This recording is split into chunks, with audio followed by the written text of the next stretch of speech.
बिस्मिल्लाहिर्रहमानिर्रहीम।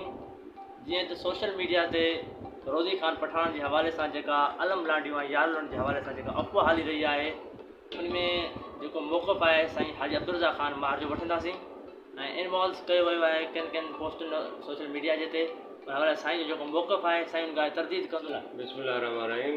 अदा जेको हुन पोस्ट कई आहे उहा बिल्कुलु ग़लति कई आहे ऐं ग़लति ॻाल्हायो अथसि। सिंधी क़ौम जे लाइ, असांजे लाइ, सभु कंहिंजे लाइ ॻाल्हायो ग़लति आहे। असांजे पाड़े में वेठो हुयो त उहो 3-4 महीना अॻ में मुकमिल तरह सां जेको इलेक्शन खां अॻ में गर्मी जेका शुरू थी उन महिल बि उहो 3 घर जेके आहिनि हितां बिल्कुलु लॾे विया आहिनि, पोटिया वेठा आहिनि। बाक़ी आइंदा जे लाइ जेको बि लाहेअमल हूंदो, असां सिंधी क़ौम सिंधी माण्हुनि सां गॾु आहियूं। उहो सिंधी पटाड़ो पर हुन जेको ॻाल्हायो आहे, लफ़्ज़ ॻाल्हाया आहिनि, उहो सिर्फ़ु इन इलाइक़े जे लाइ, असांजे लाइ, सभु कंहिंजे लाइ हिकु ई ज़ुबान ॻाल्हाई अथसि। जेका बि आहे, जेके ॻाल्हियूं कयूं अथसि उहे ग़लति ॻाल्हियूं कयूं अथसि। इंडिया असांजे बॉर्डर सां गॾु आहे, असां गॾु वेठा आहियूं। इंडिया जे बॉर्डर ते असांजी क़ौम, असांजी सभु माण्हू हितां जा गॾु आहियूं। असां हुन सां सुठे नमूने सां हलूं था।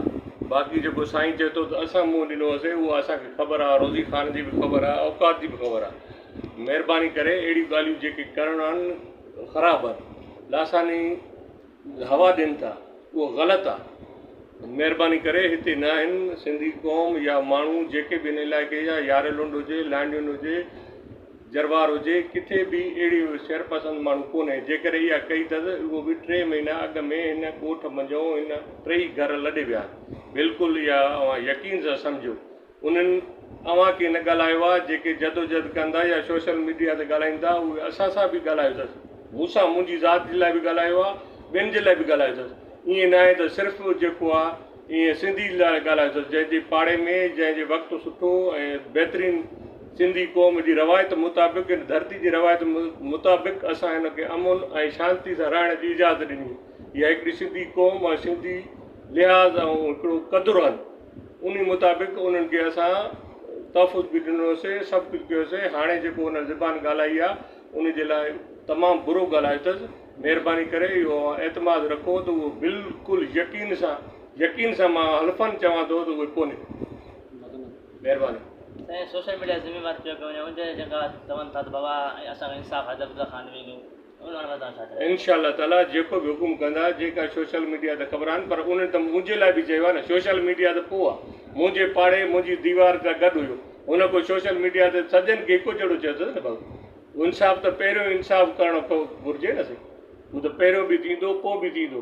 ईअं कोन्हे त जेको आहे इहो ईअं ॻाल्हि करे छॾी आहे। हुन छड़ो मुंहिंजे लाइ बि चयो आहे।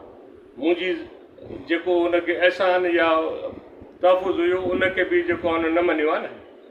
सिंधी क़ौम सॼो रोज़गार कनि था, कारोबार जर जंग वञनि था। सिंधी ॿकरियूं ज़रूरु, रिढूं ज़रूरु चाढ़ींदा आहिनि, पर उन्हनि वटि वसाइल ऐं धरती उन्हनि जी आहे। जेके धरती ते साईं जन वेठा आहिनि, जेको घुमनि फिरनि था ट्रैक्टरनि ते, ट्रालनि ते, पुठनि ते, उन्हनि जे लाइ तहफ़ुज़ सिंधी क़ौम ॾिए थी, उन रोज़गार मुहैया करे ॾींदी। कनि उहे था, ठीकु आहे। सिंधी क़ौम ईअं कोन्हे सिर्फ़ु ॿकरियूं रिढूं न चाढ़े थी।